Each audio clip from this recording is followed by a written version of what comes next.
Welcome again to Joe Stunner Boxing. So Jack Rafferty gives a really excellent performance to stop Reece MacMillan. This was for the British and Commonwealth super lightweight belts.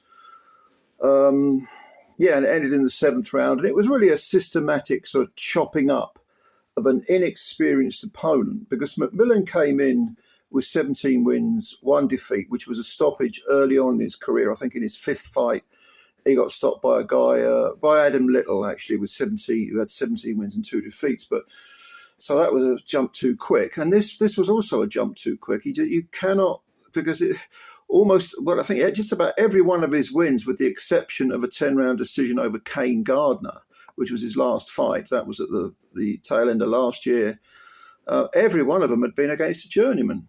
And if you're going to jump up and face someone like Jack Rafferty, who is, he came in with 24 wins, 15 KOs, no draws, no defeats.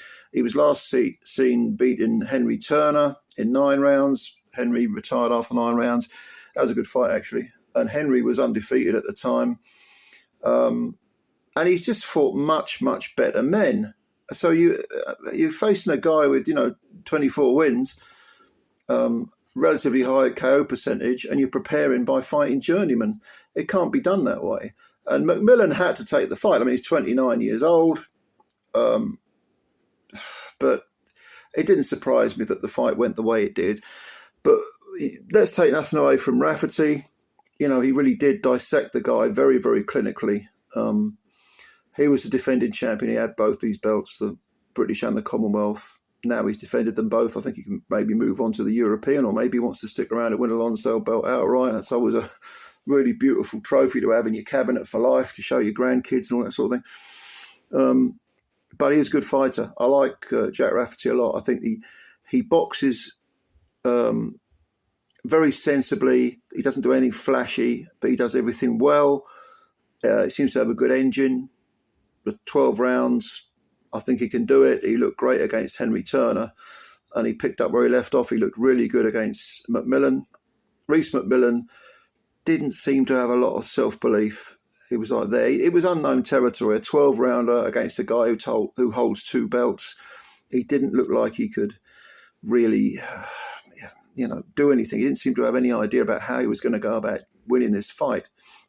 He needed to get close and try and rough up Rafferty. But to be honest with you, Rafferty looked like the bigger, stronger man anyway.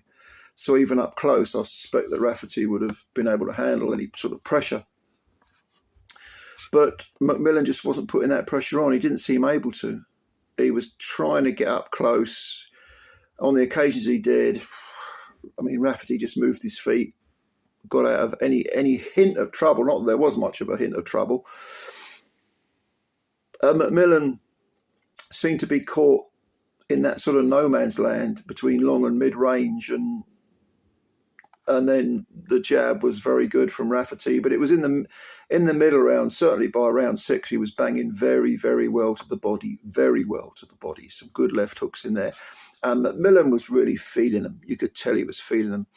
And between rounds, his corner was saying, you've got to show us something. You've got to start working hard. You've got to get up close and all this sort of thing.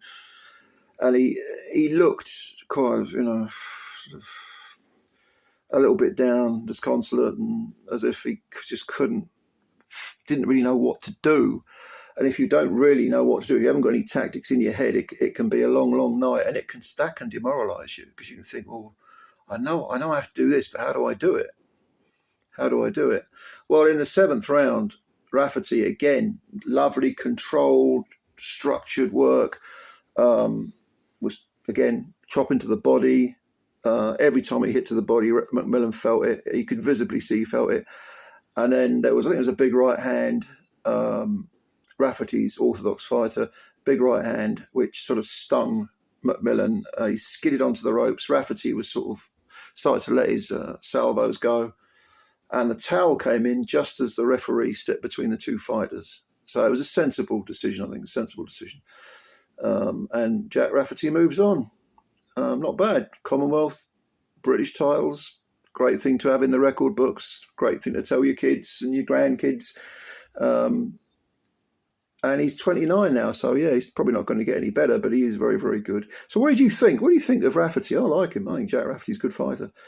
Do you want to see him jump up to EBU level maybe next, or maybe try and go for the Lonsdale belt? You know,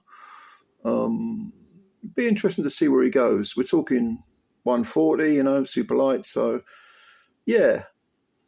What about domestic opponents at super lightweight? I mean, there wasn't a great deal, and most of the super lightweights are wanting to, you know, go to world level.